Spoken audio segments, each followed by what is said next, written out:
Hier, je revenais d'un petit party avec des amis où je m'étais bien amusée. Et puis, en revenant à la maison, ben, j'ai regardé vos messages et je suis tombée sur un message qui m'a complètement chavirée.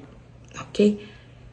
Je suis tombée sur le message d'une de mes abonnées que je ne nommerai pas par respect pour elle, qui m'écrivait en privé en me disant qu'elle avait appris qu'elle avait un cancer et que c'était une période très, très difficile pour elle, mais qu'elle tenait à me dire à quel point mes capsules lui faisaient du bien, qu'elle aimait beaucoup le travail que je faisais et de continuer parce que elle en avait besoin. Elle aimait ça. Dans chaque capsule, elle trouvait quelque chose qui lui faisait du bien. Imaginez, là, cette personne-là apprend qu'elle a un cancer, puis elle prend le temps de m'écrire pour me dire qu'elle aime ce que je fais. Que ça lui fait du bien. Ça m'a tellement touchée, là, mais tellement touchée, que ce matin, j'ai décidé d'écrire. Et puis, je lui ai écrit à elle. En fait, j'écris à tous ceux dont le nom est sorti du chapeau. Alors, ça s'intitule « Aujourd'hui, c'est ton nom qui est sorti du chapeau ».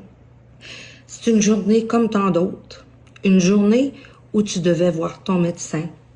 Tu avais passé certains tests et examens, mais tu restais positive, car c'est comme ça qu'on nous enseigne dans la vie. Courageusement, tu t'y rends. Tu ne sais pas ce qui t'attend. Tu ne veux surtout pas t'inquiéter pour rien. À quoi ça sert d'imaginer le pire et de te faire différents scénarios?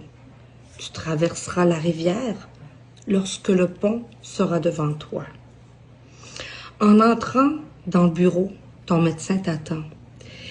Il a ce sourire timide et empathique lorsqu'il t'accueille en te demandant « Bonjour, comment ça va aujourd'hui? » Toi, tu réponds sans savoir, mais avec en toi cet espoir que dans quelques minutes, tu retourneras chez toi et que tes peurs n'auront été qu'un mauvais moment passé. C'est alors qu'il commence à t'expliquer, avec ses 1001 termes médicaux, que ton nom vient de sortir du chapeau et que tu devras te battre pour sauver ta peau. On t'explique les prochaines étapes, mais toi, tu n'entends plus rien. Tu essaies de te réveiller, mais le cauchemar est bien réel et la maladie vient de frapper. Elle s'est tissée une toile dans ton corps sans que toi, tu n'aies eu ton mot à dire. Elle a choisi l'organe sur lequel se poser et maintenant, toi, tu devras tout tenter pour t'en débarrasser. Ce jour-là, tu retournes chez toi avec la tête pleine de questions que tu n'as pas pu poser. En fait, tu n'as fait qu'encaisser le choc d'un diagnostic non désiré. Maudit cancer, il t'a choisi. Sans te demander, il t'a tombé dessus. Il s'est implanté dans ton être sans te le demander, sans ta permission. Et maintenant, il veut prendre ta vie. La vérité, c'est que tu ne comprends pas. Pourquoi c'est toi que Dieu a choisi? Tu te demandes ce que tu as fait de mal pour mériter ce châtiment qui t'afflige.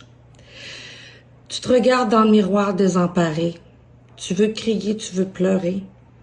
Mais les sons demeurent emprisonnés au fin fond de ta gorge. Tu as du mal à respirer. Tu as cette boule au cœur qui t'étouffe. Et tout à coup, tu réalises à quel point tu as peur de mourir. Et là, tu prends quelques jours pour te ressaisir, sachant très bien que ce combat sera le tien.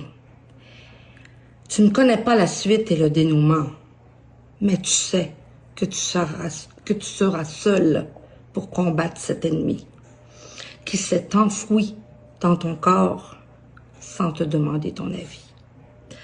Alors tu te dresses devant le miroir et tu lui parles.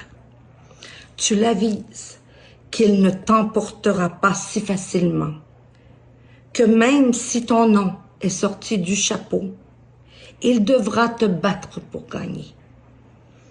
Et si le ciel décide que c'est pour toi le moment, alors qu'il te donne la force d'abdiquer et qu'il en soit ainsi. Mais, pour l'instant, tu es en vie et tu te dis, je vais puiser l'énergie jusqu'au fond de mes entrailles et je vais gagner cette bataille. Bon courage à toi. Je t'embrasse et j'ai prié pour toi.